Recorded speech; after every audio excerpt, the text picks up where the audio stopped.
Praise the Lord, everybody. And we thank you for coming in and being a part of our Tuesday tea. I want you all to come on in, come on in, come on in, come on in. I'm looking back and forth at my phone because I want to see all who's coming in. Make sure that you like, share, and comment tonight. This is going to be a very interactive conversation. We are not talking just by ourselves, but we want you all to be a part of it as well. So come on in, invite a friend, share it on your page. Make sure that you let another sister know that Tuesday tea is on. All right, so we're getting ready to introduce our guest that we have with us on tonight. in the person of our minister Sonia Horton. She is a mom. She is a woman of God. She is a wife. And that's right. We're talking about infertility, but I said she's a mom, y'all. She's also a boss. She has bossed up in so many ways. And I'm going to actually let her be the one to tell you about all those things. But I just want you to know that we are sitting with another powerful woman of God. The theme for this month is Women Who Win. And we are sitting with yet another woman who has won and had victory over what the devil thought might bring her, amen, to her knees. But tonight we're going to let her come on in. Let's bring our minister Sonia Horton on in for the people to see. Good evening. Hi, Lady Doreen. How are you? Glad that you could be with us on tonight. I took the liberty of introducing you. However, I want you to introduce yourself to the people who are on with us on tonight. So I'm Minister Sonia Horton, and I am so blessed. God has favored me with the ability to be able to be in ministry and be able to also be in corporate America. And Right. so I am a minister and a youth leader, but I am also the COO for an insurance firm. And I am a mom and I am a wife and I am a friend and I am a sister. So like I said, God favored me in ways unimaginable that I can have it all, that I can have the abundant life. And that's a Yes. wonderful thing. And my sister Doreen, we go way back. I Okay. told you you're gonna marry your husband. So Yes, we you did. go way back. And don't you ever forget that. That's right. That's how far back we go. Yes, you That's did, right. y'all. Amen Oh, to she that. was the friend that, you dating somebody or whatever. That's the person that you bring them to, We all hung out at Right. her house and all that stuff. So I brought him over and I was like, he just a friend. We just went out on a date. And she was like, Mhm. that's your husband. I was like, no, Exactly. it's not. That's just my friend. Oh, I don't like them And like that. no. It ain't like that. Yeah, it ain't like that. Uh, 2 kids later, it ain't like that. And lo and behold, we are married today. Yes, yes. So she Amen to prophesied that. that. She spoke that directly into my life. How about Exactly, exactly. Amen to that. so And we I'm just have happy to be here. I'm glad that you are here. I mean, it's just so amazing even to me. And I definitely had some points just about the type of person that you are, just about who you are and who you were during this journey, Mm, because the journey that you went on, the journey that God had set for you, was one that only you could have walked. mm, And there are so many ways, justifiably and rightfully so, that you could have walked that journey. But the mhm, way that God set for you and the way that you consciously chose to do things mm, is just amazing in itself. And it is something that could set the pattern for the women who are listening tonight, to mm, let them know how we should be walking this thing out, because it's more mm, than what we say when we call ourselves ministers and evangelists and elders and whatever our titles may be. Forget even the titles, just people of God, period. There's a way that we should be walking this walk. And I have to say that you were just such an example, even to myself. You were a real example of how to walk this thing out. So, but mm, before we get into the conversation itself, I just wanted to reference a passage of scripture. Again, I want you all to make sure that you are sharing this with a sister. If you know another sister that you don't see on here, you don't see her name, make sure you put her name in the comments. Make sure you tag her. Make sure you share this to your page, because I'm telling you, this may not have been your struggle as far as infertility is concerned, but there are so many messages to receive from this thing that whatever your struggle was, whatever it was that you were dealing with, this conversation is going to be a blessing to you. This testimony from this woman of God is going to be a testimony. So, and an encouragement to you. So make sure that you share this. So I wanted to come from the book of First Samuel, the first chapter, verses 2 through 18. For those of you who might want to follow it or if you might want to go back and reference it later, First Samuel, the first chapter, verses 2 through 18. I'm going to be reading it from the NIV, and it reads in your hearing. Elkanah had two wives, Hannah and Peninnah. Peninnah had children, but Hannah did not. Each year, Elkanah would travel to Shiloh to worship and sacrifice to the Lord of Heaven's armies at the tabernacle. The priests of the Lord at the time were the two sons of Eli, Hophni and Phinehas. On the days Elkanah presented his sacrifice, he would give portions of the meat to Peninnah and each of her children. And though he loved Hannah, he would give her only one choice portion because the Lord had given her no children. So Peninnah would taunt Hannah and make fun of her because the Lord had kept her from having children. Year after year, it was the same. Peninnah would taunt Hannah, and as they went to the tabernacle, each time Hannah would be reduced to tears and would not even eat. Why are you crying, Hannah? Elkanah would ask. Why aren't you eating? Why be downhearted just because you have no children? You have me. Isn't that better than having even 10 sons? And there was once, I'll go further. Once after a sacrificial meal at Shiloh, Hannah got up and went to pray. Eli the priest was sitting at his customary place beside the entrance of the tabernacle. Hannah was deep in anguish, crying bitterly as she prayed to the Lord, and she made this vow. O Lord of heaven's armies, if you will look upon my sorrow and answer my prayer and give me a son, then I will give him back to you. He will be yours for his entire lifetime. And as a son that he has been dedicated to the Lord, his hair will never be cut. As she was praying to the Lord, Eli watched her. Seeing her lips moving, but hearing no sound, he thought that she had been drinking.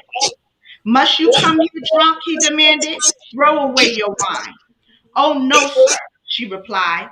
I haven't been drinking wine or anything stronger, but I am very discouraged, and I was pouring out my heart to the Lord. Don't think that I'm a wicked woman, for I have been praying out of great anguish and sorrow. In that case, Eli said, go in peace.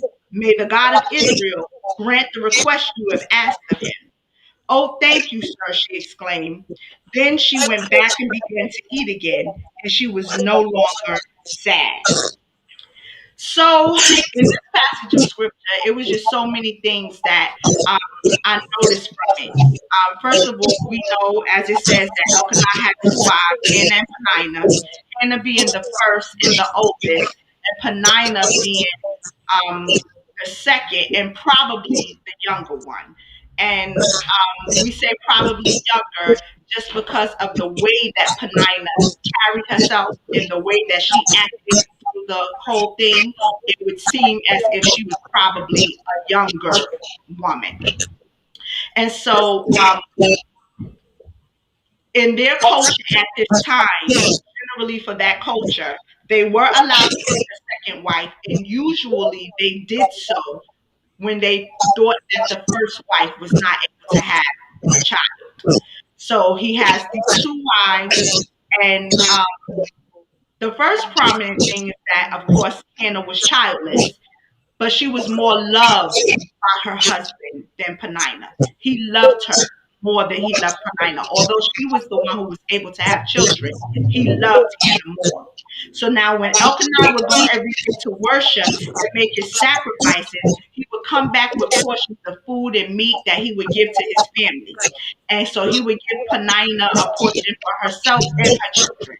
And although Hannah had no children, Elkanah loved Hannah so much that he would give her the same portion as if she had children. So Mhm. he would give her an equal portion to Peninnah's, which would really set Peninnah off and which really caused strife because in that culture, she should not have been equal in portion, she should have been receiving less. But because Elkanah loved Hannah so much, he gave her an equal portion. So in return, Penina would take every opportunity that she could to throw up in Hannah's face that she had no children. She wanted to make it known that she was the one with the kids and she was the one who was able to bear children. And so that caused a lot of contention in their household, rightly so. Now, we know that there are some women who don't desire to have children at all, but for most women, particularly married women, their desire is to have children. Now, one of the things that I noticed, not just in this passage of scripture, but when we talk about any woman in the word that was not able to bear children, but we're looking at this one, so I'll go to this particular text. Verse 6 says, "So Penina would taunt Hannah and make fun of her because the Lord had kept her from having children." The easy to read version says, "The Lord had not made her able to have children." The King James version says, "Because the Lord had shut up her womb." So Mm, this leads us to believe in this mm, passage of scripture, when we talk about Sarah, when we talk about Rebecca, when we talk about Elizabeth, there's always that connotation that if they are not able to bear children, it is because the Lord has cursed them. It is right, because it is a curse. It is a right, curse. If you are not able to bear children, then you must be cursed. The Lord must have cursed you. No reason. Thankfully, if we would research the scriptures, we go on to see that God calls every woman in those texts blameless, meaning that there was no reason to curse them. So ultimately, they're not able to bear children, not because they're cursed, but more because of time. But it always leaves that connotation like God has cursed them if they're not able to bear children. right. So, my first question to you is, do you feel like that's still a common view right now in our churches today, in our viewpoints today, that if a woman, particularly Black women in the church, are not able to bear children, then it must be because they're cursed? Absolutely. And so, especially in the Black church, I had an elder, a senior person of the church, say those exact words to me. Not Wow. only say that I was cursed, but then to go further and say, you probably did something to cause it. And it's like you said, in the church, there's cliches that people just repeat over years. They take they take one line out of the Bible, they don't read it in context. Right. They don't read the beginning, they don't read what comes after. They just Right. read one line and they take that line and they repeat it over generations and generations, and it's almost like the church is cursing you, not God, Come on. but the church is cursing you. Come on. And so I had a woman in the church say to me, it's probably because you're cursed or you need. And I said, what does that even mean? And she said, well, maybe you did something, or maybe your mother did something. Wow. That's That makes no sense. the generational curse, and we just keep handing it down through generations, and we say it like it's right. We say it like we know this to be a fact.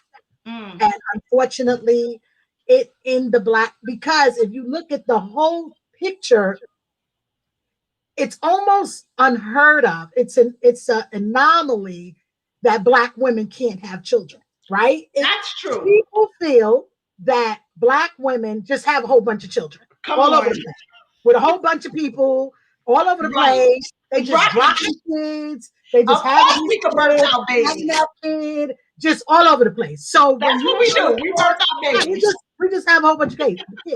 I mean, and then if you look at the slavery days, how women were having children in the field, um, working and then keep working. So it kind of comes from that as well, that no matter what the burden is on the body, or the burden is on an economic level. Black women just have children all over the Come place. on. And grandmas have a whole bunch of kids, and mommy has a whole bunch of kids. So when Mm. you come across a woman, a black young A black woman one, that particularly. can't have children, it's like it gotta be that God cursed them, Hmm. because what else could it be? What else And could it be? so, right. And so that's the problem that I encountered in the church. Unfortunately, the church should be speaking life, but when it comes down to infertility, I don't know. We're either not discussing it, we either don't believe it, that it exists, or we think that God wanted it this way, so we don't really deal with it. And there are a lot of women in the church that are suffering and that are Right. struggling because of this. And that was one of the reasons why I wanted to kind of bring that to the spotlight. So okay, before we get way into your story, you've been married for how many years? I've been married. This August will be 22 years. All right. And black Yes, marriages work. I'm gonna say that every doggone week, every time yes, I speak to 22 wonderful years. speak to 22 any married wonderful years. person. Black marriages work. She's Absolutely. and not to say that you can't have your preference, but she's a black woman who's married to a black man Black for all man. those years, and it Yes, works. one There are man. black That's men right. that exist that take care of their wives and their families, and you can be Absolutely. married for that amount of time. Yes. So, but all right, so you've been married for a long time.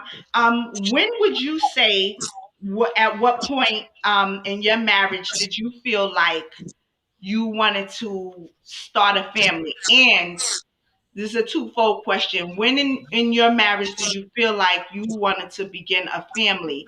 And did you feel any pressures from your family or your friends? Because I know, just even in my own family, married or not, they be at you hit a certain age, it's like when you gonna start having babies, when you gonna have a child. Did you feel those pressures as well? And did that play a part in when you wanted to start your family? Yeah. So I'm the type of person, Doreen, and I know that my best friend Quanda is watching as well. I'm the type of person that always planned everything out. I mean, write things down. People got stuff in their calendars. I mean, I got stuff in manila folders. I'll be writing stuff down. I'll be color coding. I've always been like that since a child, and even through my schooling and in my education, I always Hmm. wrote down a timeline. I always wrote down short-term goals and long-term goals, and I lived by them. And I Hmm. crossed them off, and I rewrote it at the bottom, or took one from the bottom and Checking put the it at the list top. off. Always, always, in everything that I've ever done, I've always been the type of organized timeline kind of person. So as Hmm. you can imagine, when we got married, one thing about my husband and I, which was great, we dated extensively. Like, we, Okay. even when we got married, we went to comedy shows every weekend. We That's went good right there. we went on dates. We traveled. We just had so much fun together as just a couple, just Hmm. us, which is important in a It marriage. is. And so 2 or 3 years in, I'm like, okay, I mean, it wasn't really spoken, but it Hmm. was like, okay, we're gonna do this. Let's have a baby. I come from a grandmother that had 14 kids, Woo! and a mother that had 7 kids, and aunts that had a whole bunch of kids. So I All come from right. women that have a whole bunch of kids. And so here I was, just attempting to Grandma have one told you wasn't playing one no kid. game. Exactly. One kid. And maybe 3 years in, or 2 years in or so, we realized that it just wasn't working in a natural sense. Hmm. And when I say natural sense, I mean, having sex with your husband and it's Right. just not working. Hmm. Having unprotected sex with your husband Hmm. and we're not getting pregnant. And so the pressure, the pressure wasn't too much from my mom or my family. The Hmm. pressure was more on society. They Hmm. know you're married. People Yeah. know you're married. You run into people. That's why I never ask that question. And I Yeah. hate when people ask that question to marry couples. It's Side horrible. note, don't Right. ask people that. Don't mind your business. You're not Mind your business. so Mind you're your not really business is ready a for good the shift. answer. You're not really ready for the answer. So Hmm. just mind your business. Just Don't mind your that is business. such a personal question, Hmm. but we don't And people treat don't it. realize that. But No, I'm glad that you just said that no, because that is yes. a very It's a very personal personal question. question. It's a Mind your business. sensitive question. It's very sensitive. But you go, you see people in the mall. Oh, you still ain't have no babies? When y'all having the baby? Oh, he's shooting blanks. What y'all doing? It's just ignorance, and it's a personal question. And I hate when people Purity ask that ignorance. question. Yeah, Gotta it's get just a Kirk ridiculous. Franklin. Hmm. Right. And so I wouldn't say so much from my family. I would say from the church and from society and co-workers. Like, we know we went to this wedding. When are you going to have a baby? And so Mm, that's really where the pressures came from. And so I and let me go back, Doreen, because I think this is very important. mm-hmm. My problem with infertility, my personal problem, in my opinion, could have been an easy fix. Mm. But because,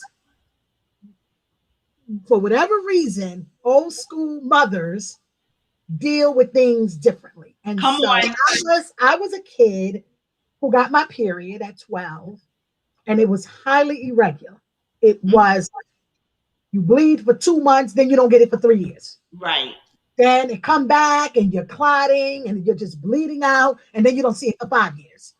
And Mm, so the response was, well, as long as you're not having sex, you're fine. mm, But that's not the answer. It has right. nothing to do with having sex. It has to do with a problem. You're supposed to That get is your such a period good every point that month. even I never considered. So at Right. those ages and stages, when you see stuff like that as a parent, Yes. that needs to Absolutely. be a red flag for us to start maybe Exactly. trying to make sure that Exactly. everything is okay. Right. Right. Because there is treatment. There's hormonal treatment.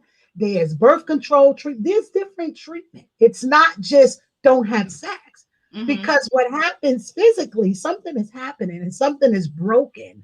And so you begin Wow. to develop scar tissue and you begin to Yes. have, that's where the problem started. Had we Wow.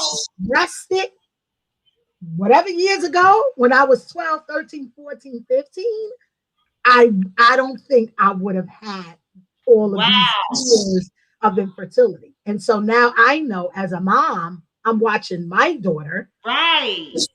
because it can be hereditary. And so I need to be concerned with how Wow. her menstrual cycle is. So I was going through that as a young adult. I always went through that, those irregular periods.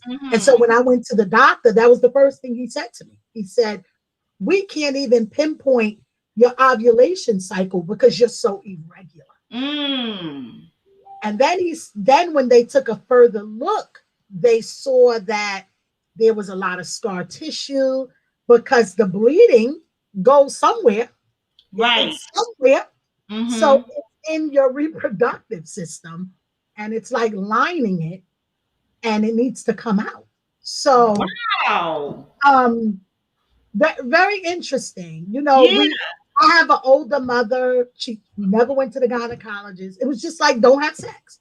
But Yeah. that's not the only thing. There's other problems that you have Yeah. to test for. And as girls become young women, you have to look into that. And now with Mm. HIV and all these other things, you have to address it. And so we did it. And so here I was now, a young adult, newly married, with these issues. And the other thing, Doreen, is that I thought infertility was a white old lady problem. Mm. I thought that was only for white people. And that's what people said to me. Oh Yeah. no, that's for white people. That ain't something young black girls go through because y'all can have babies all the time anywhere. So there's a lot of stigma and a lot of ignorance Yes. associated with infertility. And that's why we need to talk about it, because we need to talk about it somewhere. So I Right. wish the church would talk about it, because in the church is when you have such a large concentration of black women. So we need to talk about it like we're talking about other things. And so we are, this young this young newly married woman, and I just with So family did with you guys so many kids. actively try? Were you actively trying, and then that's what made you say, "Wait a minute," you Yeah, know? because technically, for everybody that's listening and that's in this situation, you try for a year. That's the timeline. If it doesn't work in a year, there's a problem.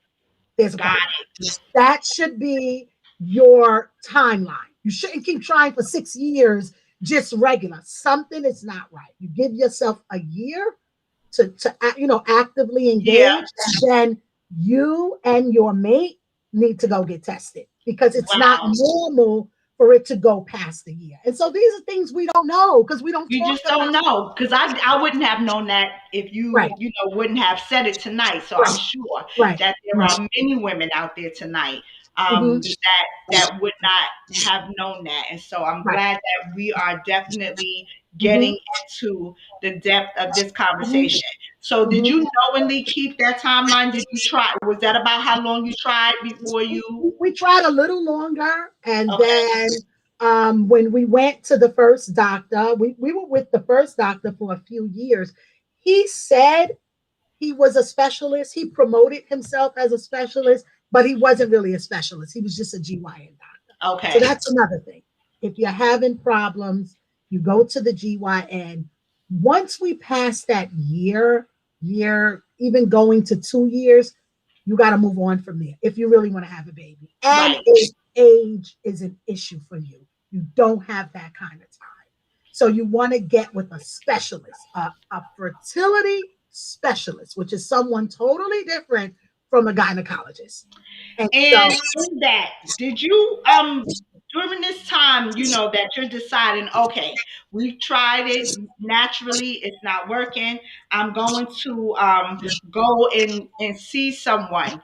What was your feeling about giving people insight into that? Like people so knowing that you right, were going to go and see right. somebody So I'm a about. very private person. I'm private. I don't share much of myself. I mean, it's weird because I'm very social and I have a lot of Right. friends, and a lot of Because friends talk to but me. anybody that would be around you would probably Right, not know that unless they really, exactly. really know you. Right. But I am a private person. But I was so ashamed, Dory. Mm. I Wow. can't begin to express the feeling of shame that I had. Wow. It was, I, thank God I got this whole roll of tissue paper. Oh And I'm my gonna need gosh. I was so embarrassed and so ashamed. And I never talked about it, but I felt embarrassed. Mm. Why? Because Doreen, like I said, I'm the type of person that got everything I wanted.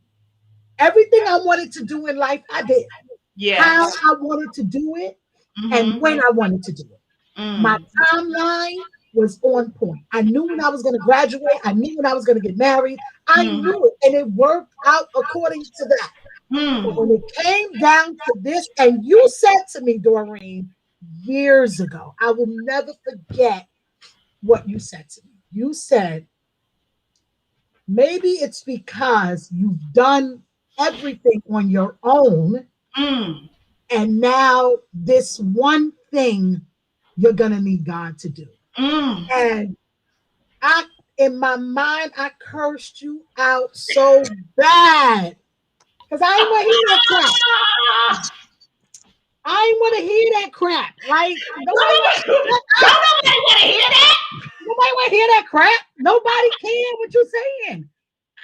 But it wasn't until years later that I realized that as much as I didn't want to hear it, it's the Yes. truth because we live sometimes, especially if you're like a corporate America kind of woman, their Yes. timelines, their goals, and you Mm-hmm. get paid based on what you produce. And Mm-hmm. so to now have a situation where I couldn't produce sort of reduced me Mm. emotionally and reduced me. It brought me down to size, and I was never used to that Wow. because I was always a warrior. You know, I come from Brownsville. I come from the hood. I come Yes. from a poor family, but yet I had reached so much in my life, and Right. this is the one thing that I couldn't do. I Yes. just couldn't do In it. your own In my timing, in your own own, might. in my Yeah. own capacity, I Hmm. could not do this one thing. It's the only thing in my life that I couldn't do, honestly. Wow. And so Now, I remember this you is said the that to me. action. What was, did you both talk about it and say this is what we're going to do, or did you kind of like come to him and say this is what I want to do? Was that like a joint decision, or this is pretty much what you wanted to do and he supports? Yeah, I've always been, and I'm sad to say, but I've always been like, look, this is what I want to do. I want to go here. Ain't no joint nothing. This is what I'm doing. This is what we're doing right now, tomorrow. This is what we're doing. So it's interesting that you say that because that's always been my way in the marriage, the planner. I've always been the planner. Mhm. I was always the organizer. I was always the one saying what we were going to do when we were going to do it, and it was no different here. Um, but it's bizarre. It's weird because I can't do it without him. Right. So that's another I'm thing gonna I need had. your full participation and Yeah, cooperation. right. I can no longer say I'm doing this with or without, Right. which had been my mantra for a Hmm. long time. I couldn't do it without him, Hmm. and so I had to learn myself, and I Hmm. had to figure out some things about myself, and I had to change because there was a lot. I see my girlfriend Kalia, she putting mad stuff on Messenger that I'm bossy and I'm this, and it's true. I had to really learn some things about myself and switch it up because this was a situation that required outside of me. It Right. wasn't just what I could do. It was Hmm. so, the magnitude was so grave that it wasn't something that I could just do on my own. It required my husband being on board, me caring about what he thought, when he thought, and also realizing, like you said, God, I'm gonna need you to work this out. Yes. And I've always prayed, but not like that. I've always, and I'm a church girl. I've always been in Yeah. church, Hmm. but because I was able to accomplish so much, something got twisted in my mind, and I thought everything that I accomplished, I did on my own, Right. Come on here. not realizing that Come on God here. This was was a carrying wake me. up call right Right, here. Hmm. right, right.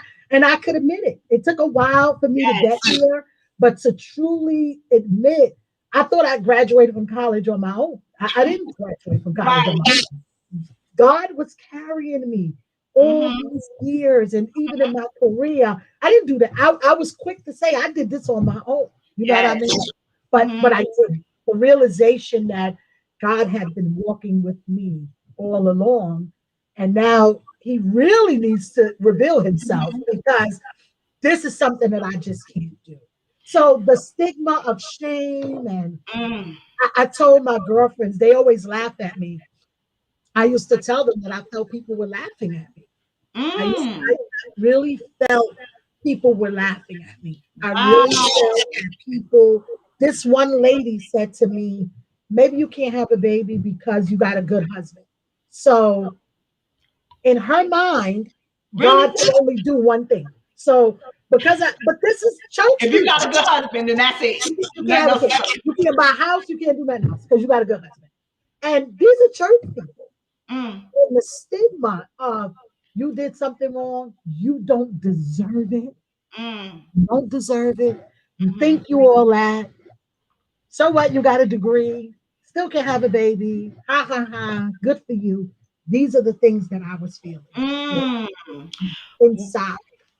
I wanted to just go to one of the verses in the scripture because just in knowing um your life, and the kind of life that you live, um in the which passages? This was in the 8th verse. Mhm. This is Elkanah speaking to Hannah, the husband speaking to Yeah. Hannah. Why are you crying, Hannah?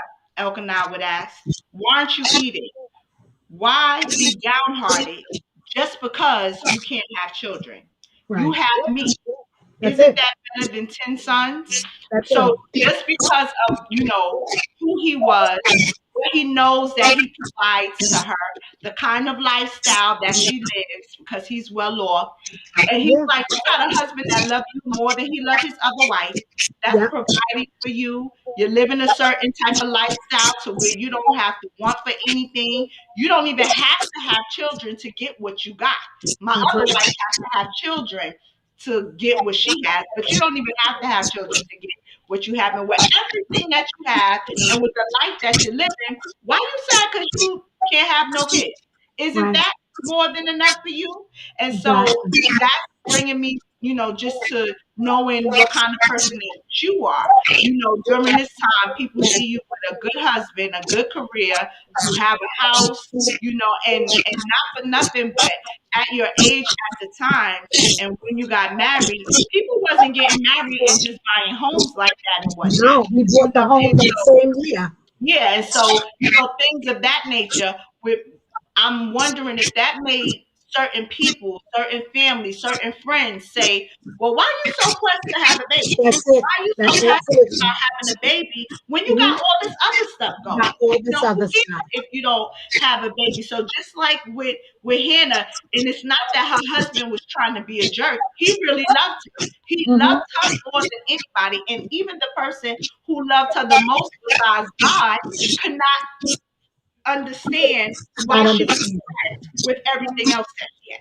Because you know what? We say we're believers, we say we're Christians, but we're limited.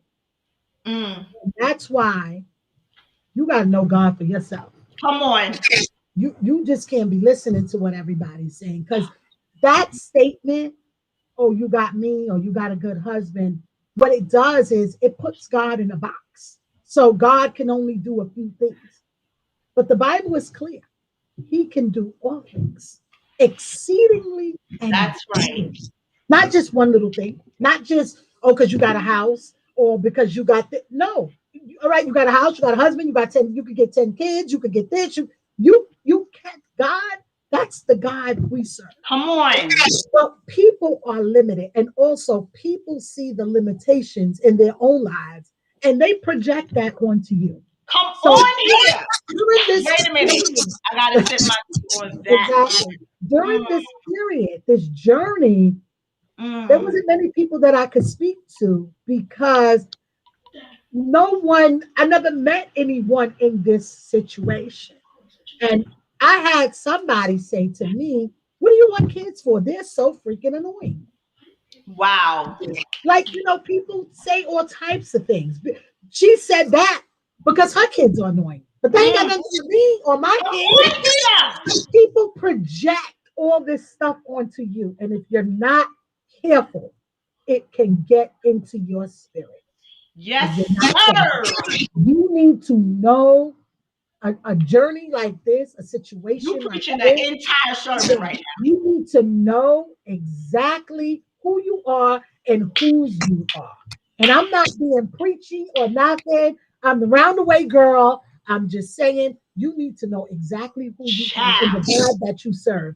Because if you don't, I would have never had a baby. Waiting on them, listening to what everybody was saying, Right. I would have never had a baby. Because there was nobody was speaking life into me. Mm. It was all these other reasons why I couldn't have a child. And I needed somebody that's why when I speak to women, and there's women listening right now, I speak life. You can do Come it. on. Whatever the obstacle is, you can do it. But if That's you're not, right. if you're not woke in the word, and Mm. you know God for yourself, and you Come haven't on. Crack it open get so you can know what scripture, it says. then, Mm-hmm. then you're gonna be in trouble. And it's not just having a baby; it's whatever you want to birth, Right. whatever it is, whatever, Mm-hmm. whether it's the career, the relationship, Come you on want to here. write that book, You you want to talking start right a tonight. business, entrepreneurship, a baby, whatever it is, Mm. you need to know that God can do all things, and you need to align yourself with people that's Mm. going to speak life into you. You can't have the other thing, the And other. it's okay to get that out of your ear. I know Exactly. it is. Absolutely. But Mm-hmm. if you're not sure with yourself and you're not read up and you're not prayed up, then Mm-hmm. you're not going to know to make that distinction between those voices. You Right. have to be able to make that distinction so that you can know that you can be victorious. So here comes some of the testing. So you're deciding that you're going to go this route. You're deciding that you're going to do it. Now, um, what was that journey? I mean, some people can go through, the journey, and then the first time after they try it, with the IVF, they get pregnant, they have a baby. What was your journey with IVF? Did you experience births that you weren't able to carry through? What was your walk through that? So the first thing is we got with this specialist who's awesome. Um, but the first thing is the cost. Mm, It's humongous. It's out of control. It's so bizarre that our healthcare system is so screwed up mm, that it just doesn't allow for you to have IVF unless you got the money. So unless you. what happens? The poor black woman, the black family, they're on the outside looking in because they can't afford it. They don't Mm-hmm. got people That's not giving even an them option for them. $40,000, and Mm. there are no guarantees. Each cycle is $40,000. There are no Wow. guarantees. It's just a cycle. You don't know if you're going to be successful. You don't Mm. know how it's going to work out. And even with Wow. insurance, there are a lot of copays. So what we did, thank God, my husband, he has insurance through the police department, which is Mm-hmm. one of the best, and Mm-hmm. even that was limited. Mm-hmm. So we found out that you can. So they in the city, the insurance, they have, let's say, three different insurance companies that you can use, and they all differ by course. The more money you pay into your insurance, the higher level you can get. Right. So you can get, let's say, Aetna, U.S. Healthcare, and what was the other one we got? I forgot. Whatever three. Um, the copay is different. The medication, one medication may be a little more expensive than the other, but there's some coverage. But what Mm-hmm. you could do is you can go with, let's say, U.S. Healthcare and get IVF three times from them, Mm. and it covers a lot of it. You still got a lot of out of pocket, but it Right. covers, let's say, 70%. Okay. And if it doesn't work, then you could switch to the next insurance company next year. So that's what we Right. did. We played the Right. system. We went with Mm-hmm. one insurance company. We Mm-hmm. exhausted it three times. Then we switched it, but we had to wait for the next waiting period. Right. A lot of waiting involved. Then we went to another insurance company, exhausted them three times. And then we Mm. went to the last insurance company, exhausted them three times. So we had 9 rounds of IVF.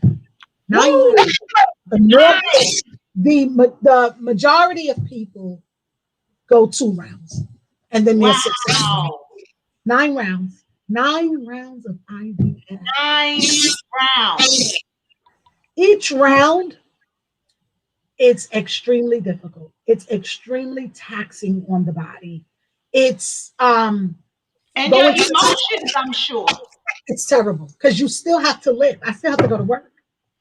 So you're going to the doctor 4 times a day, 4 times a week. When Mm. you go, each round is about a 2 to 2.5 week process. Every time you go to the doctor, they're checking your blood, they're checking your hormone level, you're taking medication, you're taking shots, and then they may say, okay, we're ready to actually implant the egg, do the IVS, or they may say, like they said to me, oh, the eggs didn't do well this month. We got to cancel this. Mm. Wow. A lot of disappointment, a lot of highs and lows, a lot of emotions, a lot of sleepless nights, Mm. um, tired because I used to get there at 4:30 in the morning at Mm. Methodist Hospital, so I could be the first one to be seen at 7. The Mm. line, the line was outrageous. Women standing there for hours. If I can be seen at 7, I can get out by 7:30 and I can go to work like nothing happened. Wow. So that's the life that I was living. And in that process, I had 8 miscarriages.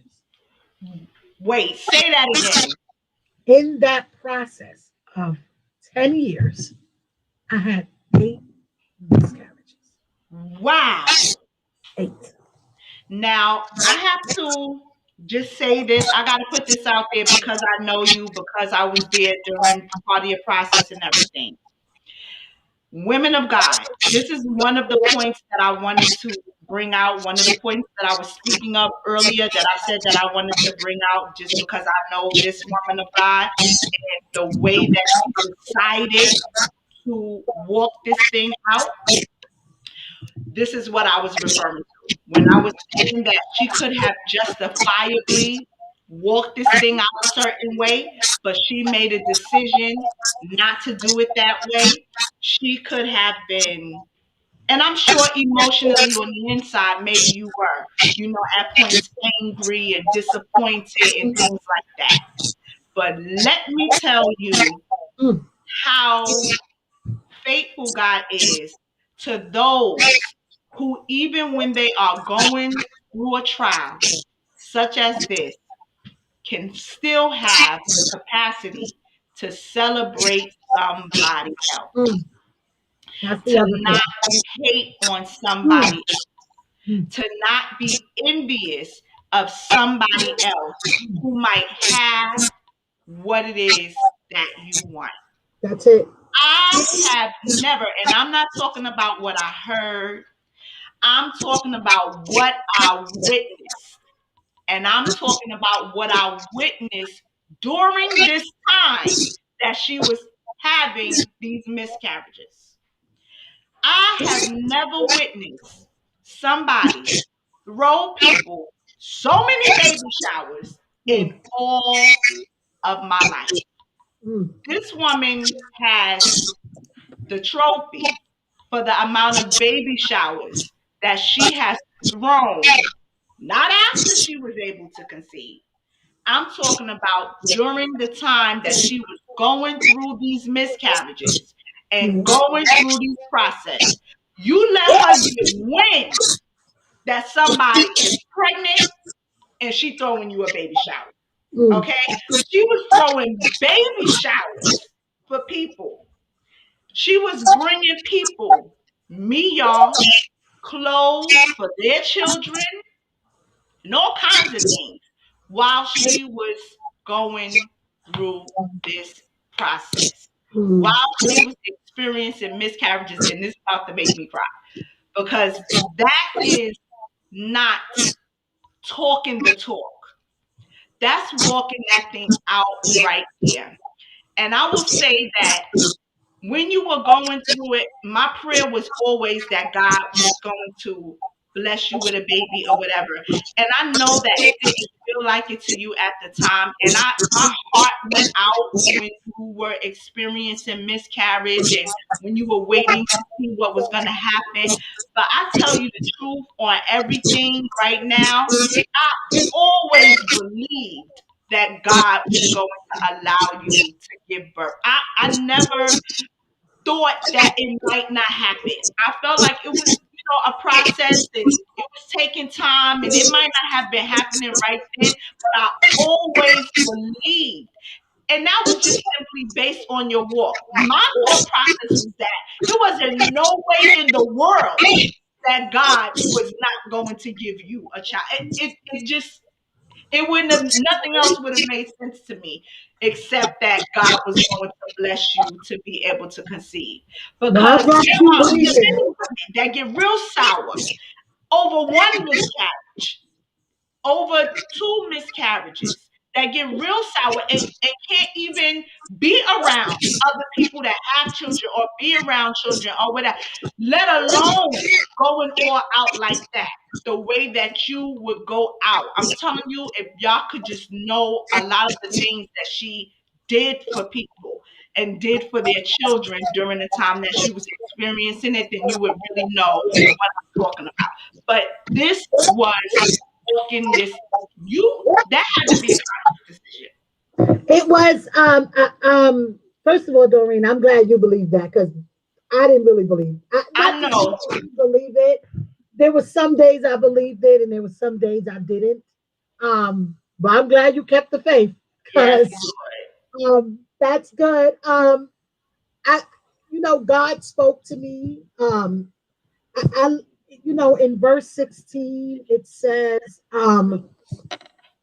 "Don't think of me as a wicked woman. I've been praying from the depth of my anguish," and that's Lord. where I Mm, praying from the depth of my mm, soul. Lord. And God spoke to me. I was always a mother before Mm, I became a biological mother.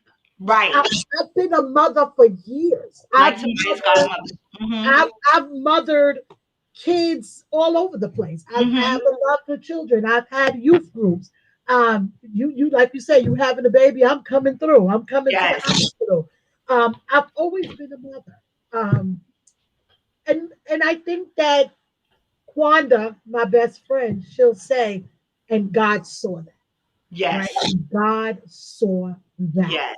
Even when I couldn't really see it myself, God Yes. saw that I was mothering, that I was.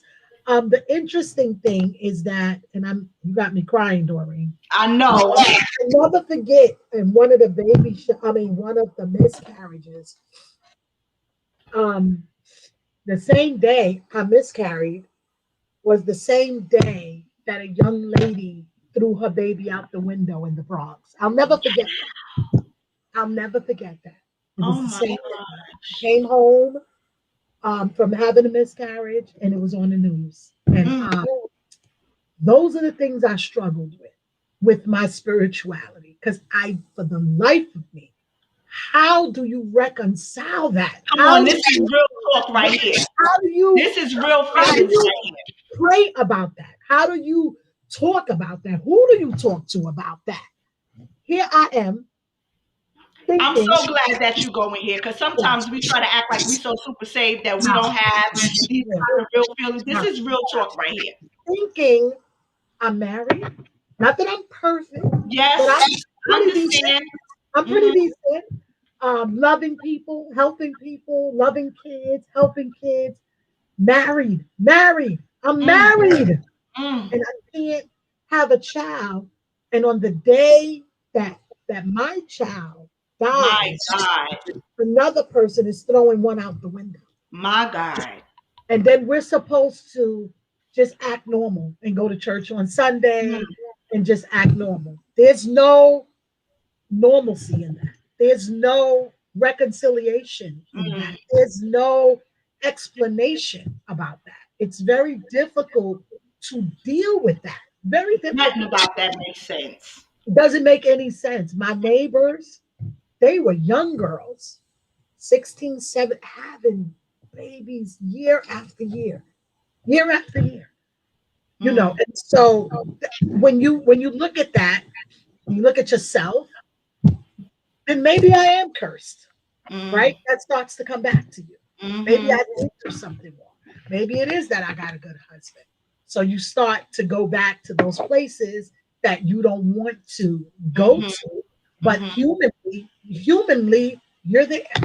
And mm. so, it wasn't just a miscarriage. It was other things that came along. It's having a miscarriage and then having to go to work. Mm, I remember saying to myself, nobody better not ask me nothing. Don't mm, act, don't, I don't want no card, I don't want no flowers. Don't mm, talk to me. Like having to go back to church, having to go to family functions, after your loss. Because yes, we know it's not your fault, but most women that miscarry blame themselves. mm, Those are the statistics. Most women, what did I do? Something I did. And you blame mm, yourself. And so having to deal with those emotions all in myself, mm. and not being able to really talk about it. Not so much that I didn't want to talk about it, I didn't really know how to talk about it. Right, And then right. people want you, because you're a woman of faith, to talk faith all the time. How do you talk faith all the time That's right. when you're losing? When you're Yes. losing, that Hmm. how do you keep talking faith? How do you keep talking up God when you're losing and you're in the depth of hell? That's how I felt. Mm. That one of the last miscarriage I had before I was successful, it was Dory, I swear I went to hell and saw the devil in his face. I Mm. swear to God, my mind, I don't know how I even recovered because every miscarriage was worse than the previous one in the sense that I got a little further. I got a Mm. little further.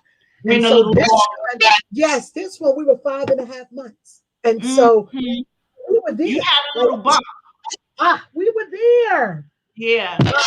And then I remember my best friend Quanda being pregnant at the same time. Mm. And so you imagine two friends pregnant at the Right. same time, and I'm a little further than I've ever been. And for that miscarriage to happen on the kitchen floor, Mm. no warning. I went to the doctor Wednesday. Everything was fine. I miscarried on Friday. No Wow. explanation. No explanation at all. I had Mm. been doing everything right. I had been resting. Remember, I used to wear 4-inch heels, Yep. Doreen. Remember, I Mhm. had stopped wearing heels. I had been doing everything right. And I remember my girlfriend Kalia saying to me, so there's things that people have said to me that stuck right Yeah. there in my head. Not everything, but some things. And I remember talking to Kalia, and she said, that wasn't our baby. Mm. That was her. It was a simplistic statement. It was simple, almost soothing, Yes. almost hopeful. Like that Yes. one wasn't it, but devastating. Totally, Yes. you know, that wasn't our baby. And I Yes. just didn't want to accept that. How could that not be it? This is the eighth one. We were Mm. so far along. How could that Lord. not be it? Mm. And it was horrible. It was absolutely horrible dealing. First of all, there's a physical pain. Right. This your body is in pain. There's Mm. an emotional pain. There's a spiritual pain. The healthcare system is so screwed up, Doreen, that when you have a miscarriage, if you have an overnight stay in a hospital, they put you in a maternity ward. Wow. Who came up with that? But that's what they do. So you got to be in there with other mothers who had their babies while you sitting there suffering from a They miscarriage. put you in a maternity ward. And if you have a miscarriage and you let's say you just go to the doctor or your clinic, I mean he has to do a DNC. For those of you who don't know what that is, that's like a Yeah. scraping. Hmm. They put you where the people that have abortions go. You're sitting there because it's a similar process.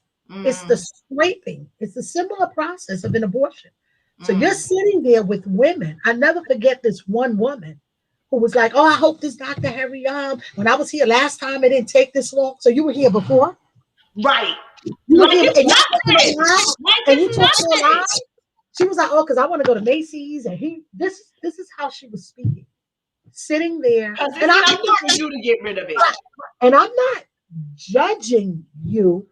I'm just looking at myself. With your own frame of mind and what you're experiencing. Horrible, horrible. So Wow. it's not just infertility. It's not just the actual miscarrying of the baby. It's all this other stuff that goes on around you that you have to find a way to deal with it. Now, how do you go through all of that, Yeah. right? And what in you made you say, we're going to try again? That's the $1 million question because at that point, even the doctor suggested that we don't try. It was too taxing. Like Come on, Jesus. every time they did a scraping, I lost part of my ovaries. Mm, My tubes were clogged up. It just what I was broken. I was broken physically, mentally, and emotionally. I was like on the verge of a freaking hysterectomy. That's how mm. bad my reproductive system was. And so no, it was insanity to think we will try again. It was just insane. Like we But that's how you know that there is a God. Because That's why I said, come on here, something Jesus. inside of you, right? Something inside that's not even part of who you are. It's somewhere from somewhere else. Come on. It just speaks to you. And I remember waking up one morning and saying to Glenn, let's try one more time. Mm. Let's try one more time. And so I have a wonderful husband, a Mm. husband who, whatever he thinks about me, whether I'm crazy or bossy or whatever, loves me, loves Right. me, and will do anything to make me happy, even if he may not agree with it. I don't even know if he agreed with it or not. I don't even Right. know if Because he I'm sure wants that was to. taxing on him That was too. a lot for him. And they That was don't like to see us go through stuff no, like that. that was a lot for him. And so, but because he's such a good husband, we did this together again. Mm-hmm. And what's interesting, I was thinking about this today, thinking about when we were going to speak. And I want everybody, I'm speaking to everybody that's going to listen to this. You can have a situation or a circumstance that is so dreadful, and you're praying for it to turn around. And in that very situation, the prayer changes. It's the same situation, but the Right. prayer changes. And Yes. that's something that we have to learn and stop praying for the same things over and over and Come be on. specific about what we're praying for. And so I remember going for it again. They did the in vitro. We were successful with triplets. Mm. Wow. Triplets. Here we were. We couldn't even have one baby.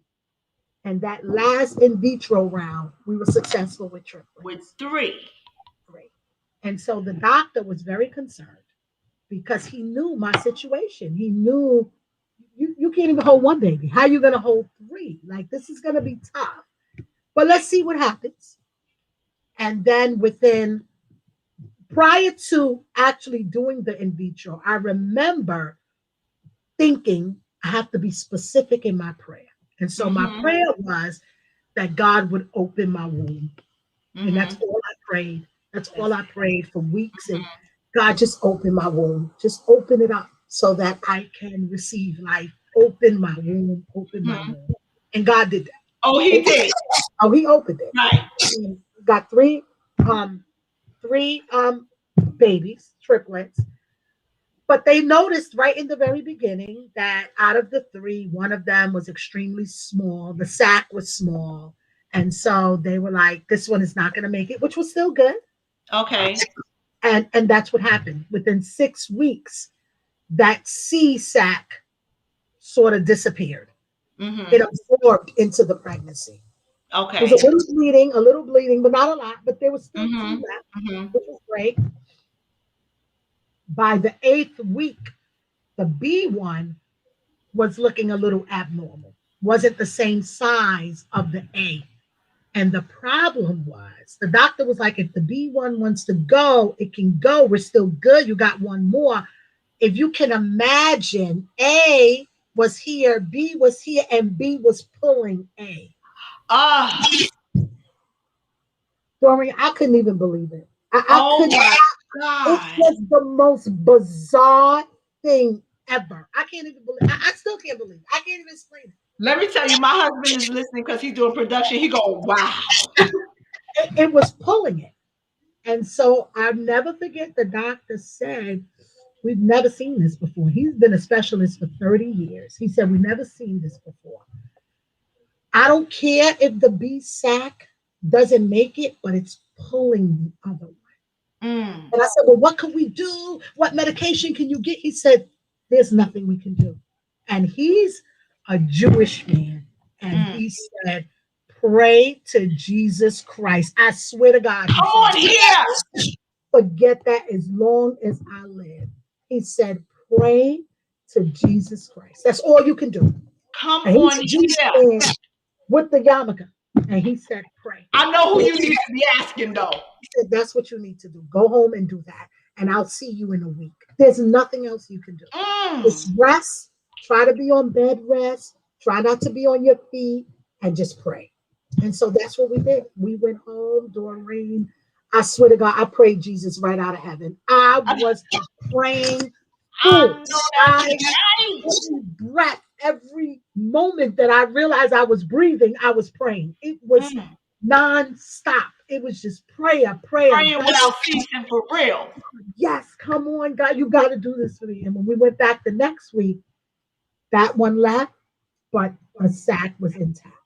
Mm. And so I said, at that point, I said, God, close my womb. So first I needed him to open it. Now Right. the baby was there. Close it God, up. We're close gonna that, hold this baby in here. close that womb. Close it.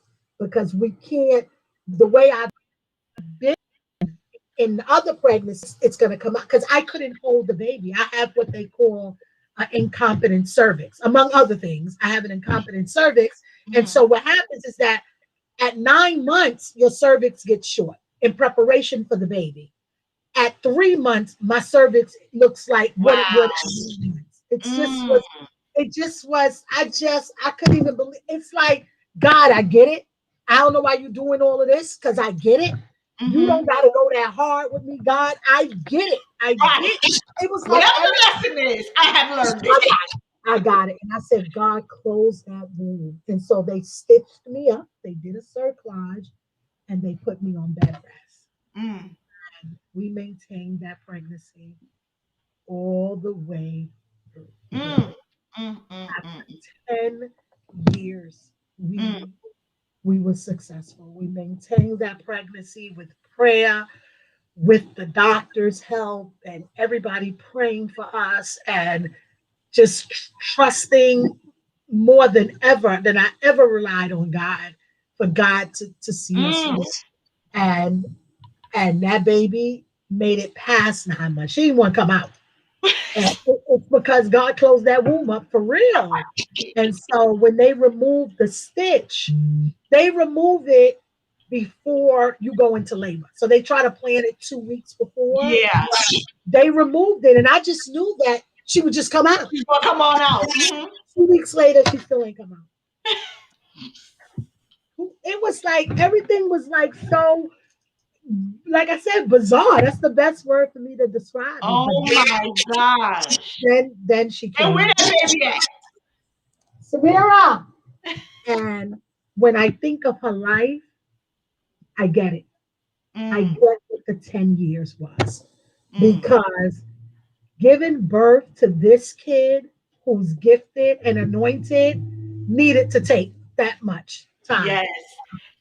Take that hood off, Hi, honey. Samira. Say hi to the folks. Hi. That's Samira Horton. That's DJ Andy Red. That's the superstar. That's the super DJ. That's Yes, the and super talent. she My is God. If this so is not a testimony, she then I is don't know so what is. pretty. She is so smart. She's Looking so exactly like a boss. yeah, she's so anointed. She's an author. She's a DJ. She's just everything.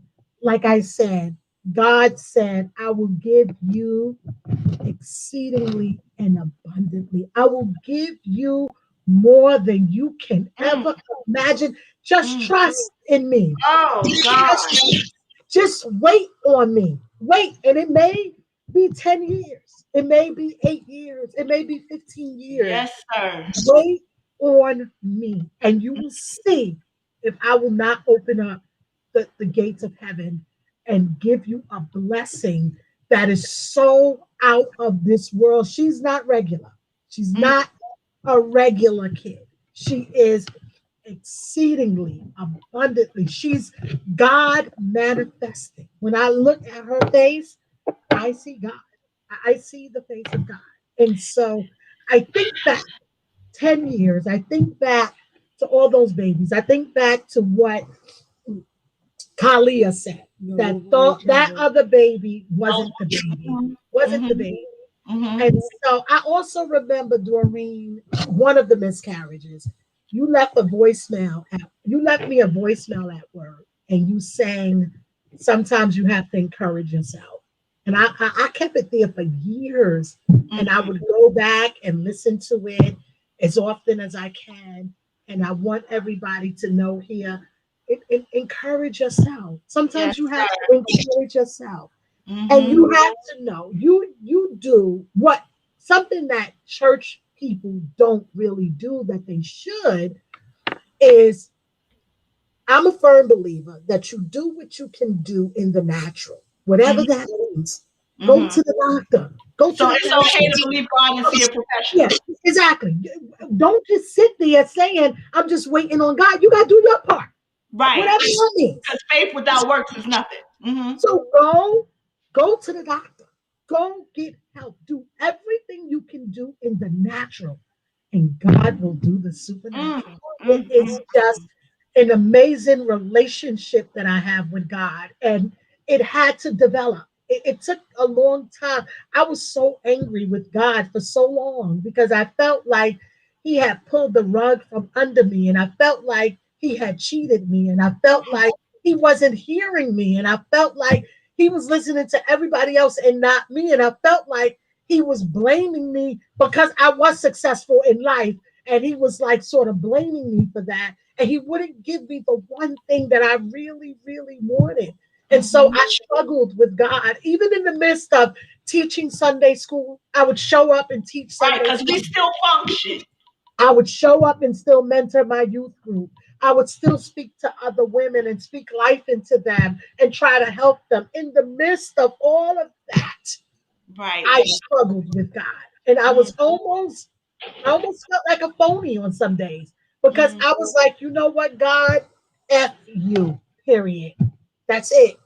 F you. I don't want to even deal with you. There were days, months that I didn't even want to deal with God. I didn't want to pray. I didn't want to deal with it because it was so painful for Mm. me. It was so troubling to me. Mhm. It just didn't make any sense to me.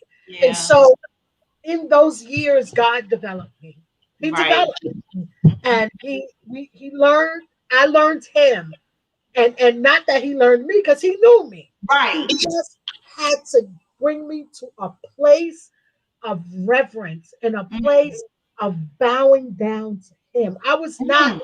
used to bowing down to God. I wasn't because things had worked out so well for me. Right. And so not that I didn't believe, I just wasn't used to like bowing down in prayer. But during these years, I had to bow down.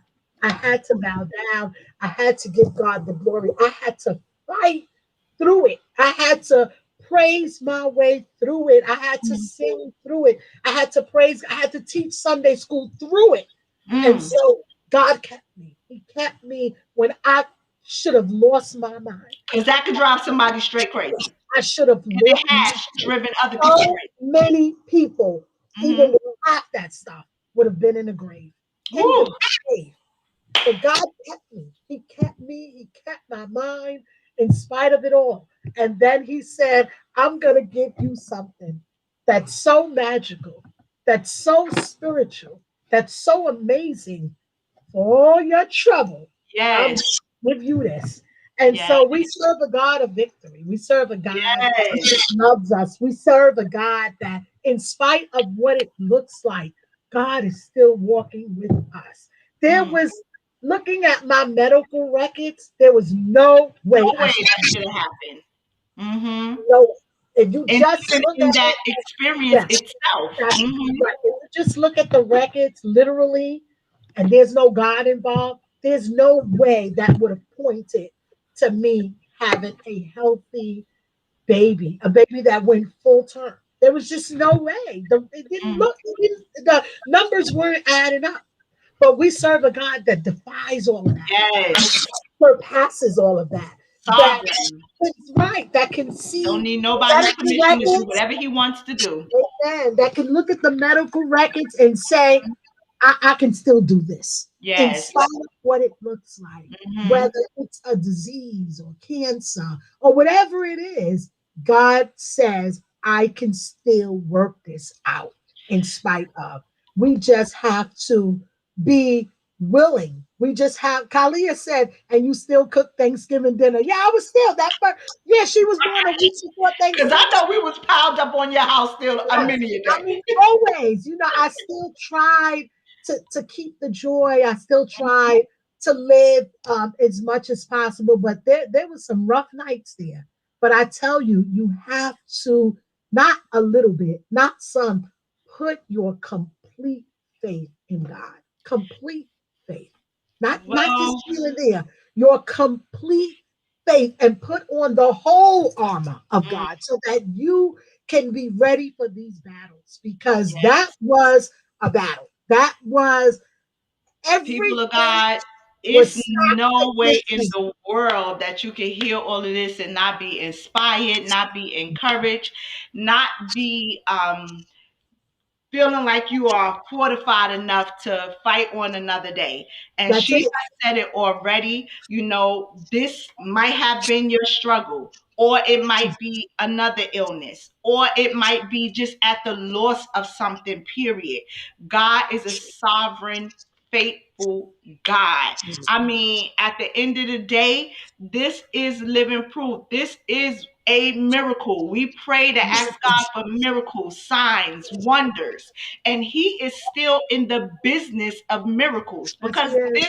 was a miracle. Her Absolutely. daughter is a living miracle. He Miracle. is in still the business of miracles, and Yes. we can have that if we believe God. Yep. And even if this is not um the end to your story. This is the way that God has made it for her. But you serve the same God. I Same God. serve the same God. And He's able to step into any situation. And the Yep.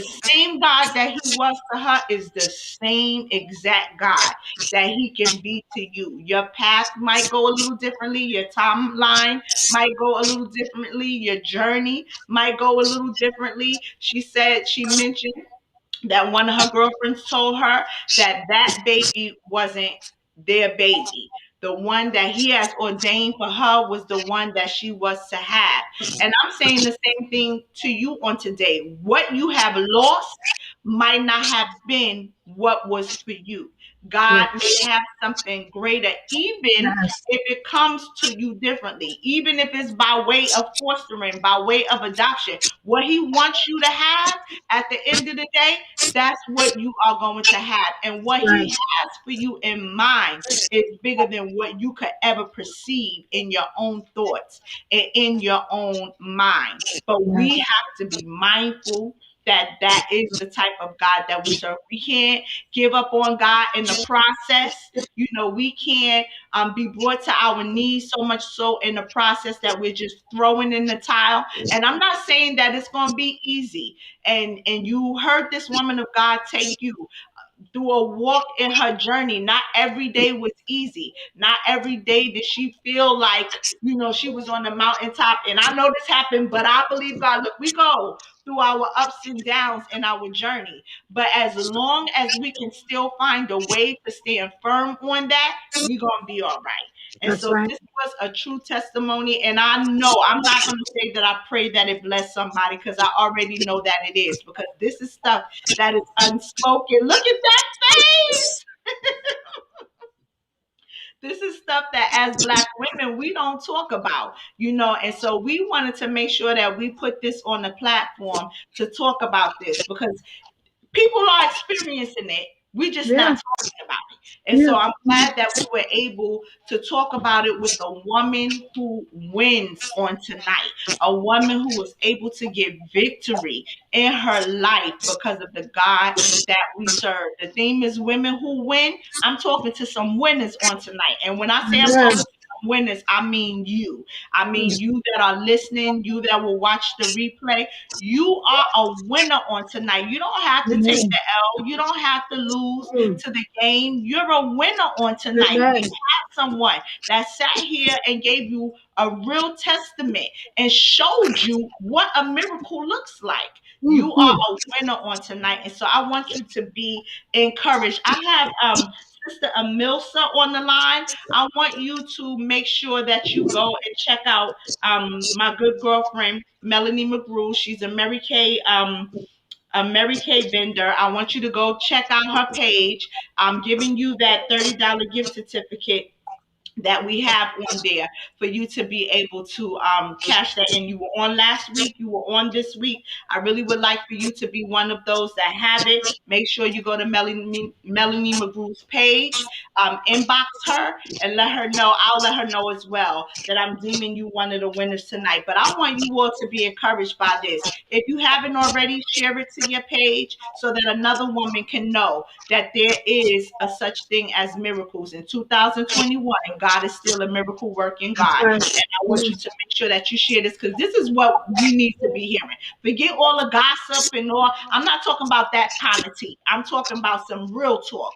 Okay, Mhm. something that's going to be edifying to us as a body of believers. All right, to be able to walk this walk in the way that God will ordain for us to do it. Also, I want to just put it out there. If this word has been a blessing to you and you feel like you want to give, you know I'm not one of those that's gonna be on here telling you how much to give or what to give or if you should. If you feel like it, if you feel so led, then you can give. If this word has blessed you, we want to be a blessing in this month. We're going to be a blessing every month in this year to families that are in need, but particularly for the month of March because it's Women's Month. We're going to be blessing some women on today. Last Sunday, we were blessed. This past Sunday, we were blessed.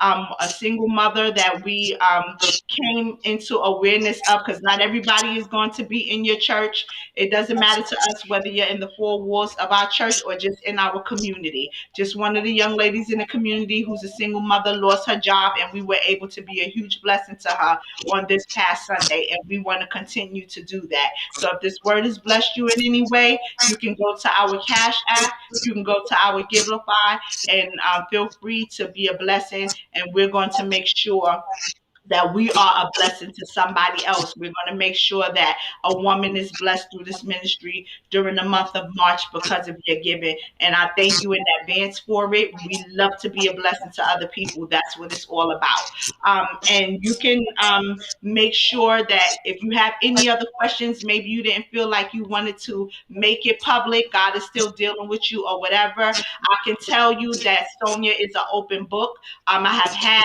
other friends that were dealing with infertility issues. She wasn't that woman that wanted to just hoard the information to herself and nobody else can't know what her secret was or where she went or what she did. That's not who she is. So Mhm. if you have any other questions about her doctors, about maybe where she went, about her journey, please inbox her. This might not have been, in the comments where you wanted to ask that question to her. If you feel Mhm. more comfortable asking her in private, go to now. Don't go to her inbox with no craziness. But if you Mm. got some legitimate questions that you want to ask or legitimate information that you want to get, make sure you hit her up in her inbox. And I already know she will be more than happy to communicate with you and let you know what it is that Amen. you need to know. Thank you Yes. so much for being on with us, Sonia. I can't thank you enough for this conversation because this is not one that is had all the time. This is Right. very rare that we would be sitting and talking about this. And what is more rare is your transparency. You were very transparent with us on tonight. You said exactly so many people in the comments are saying this is exactly what I needed to hear. I needed to hear this. And they did. I did. We did Mhm. need to hear this on tonight. So I thank you for being such a woman of God that you are so transparent, that you went down this emotional journey with us just to let us know who God is, not who He just was for you, but who He can be for us. I Yes. thank you. Give Glenn my regards. I Give will. baby my regards. Thank And you. you all make sure that you're with us again on this Sunday. We're going to be continuing with our Women Who Win theme in our Women's Month. And we'll be having another speaker on Sunday morning at 9 a.m. And then on next Tuesday, we'll be back with another edition of Tuesday Tea. God bless you all. We love you all. We're praying for you all. And we believe God's best for you on tonight. Amen. Good night. Amen. Amen. Bye, everybody. Don't give up. Know that God walks with us every step of the way. every step. Even if it's 10, 12 years, he's with us every step of the way. Love Yeah. you, D.